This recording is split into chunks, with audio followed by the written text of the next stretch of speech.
We have a train wreck with saving in our country, particularly with people in Gen X. The oldest Gen Xers are 59 this year. They are the bleeding edge, age-wise, of people who came of age in the first group of people to come of age, where people didn't work for a single employer for a long time, and the first full generation where pensions were totally rare. I mean, today, almost no one goes to work in a job that comes with a pension, a payment that you receive the rest of your life, just for years of working somewhere. So it is a rough road in this adjustment. The generations coming behind X, they never ever heard of a pension.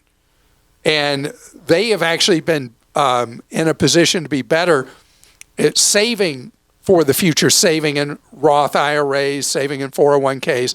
In fact, Gen X came of age in a time when 401ks were not as common and Roth IRAs were not really a useful vehicle.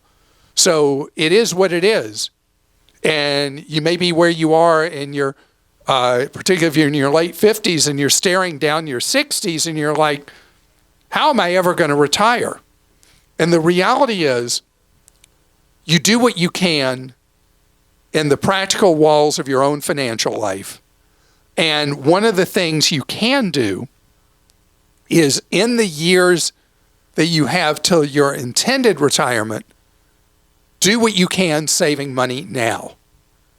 Truthfully, it doesn't have the impact of saving money at a younger age where it can compound on itself, but it's still money that builds cushion in your life. Second thing you're going to have to do is, if your health allows, you're going to have to work longer.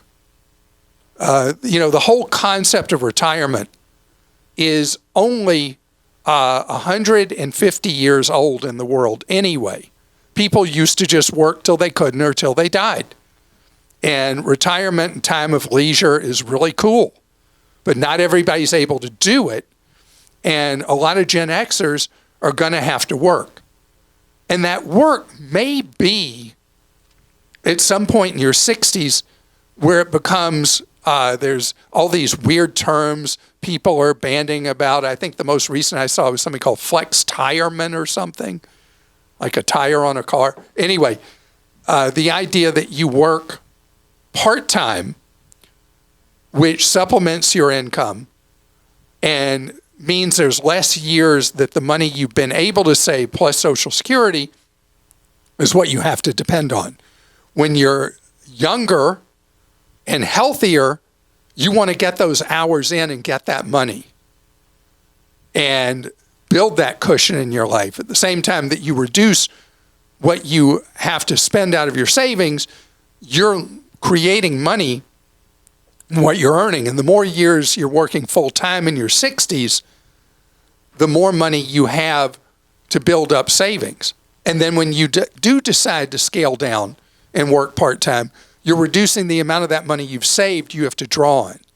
Because a third of people in retirement live just on Social Security, and they'll tell you that's not an easy life. And that's why working longer is the likely way that you're going to smooth out what you've not been able to do younger in your life. And one other thing, I saw a report recently that parents in this generation are very heavily subsidizing the lives of their adult children. And I know your heart makes you want to do this, but if you have not been able to save for your own retirement and you're spending money on your adult children and you're in your 50s, are your adult children that you're giving money to now, are they going to be able to financially support you later in your life, in your 70s, 80s, whatever? The answer is almost certainly no. So as much as you want to help out your adult children, if you have not been able to fund your own retirement, put money aside for your own life, you just can't afford to help out your adult children. That's cold, isn't it, of me? It's true, though. What did your dad used to say? One parent can take care of 10 children, but 10 children cannot take care of one parent. Yeah, you got to prepare.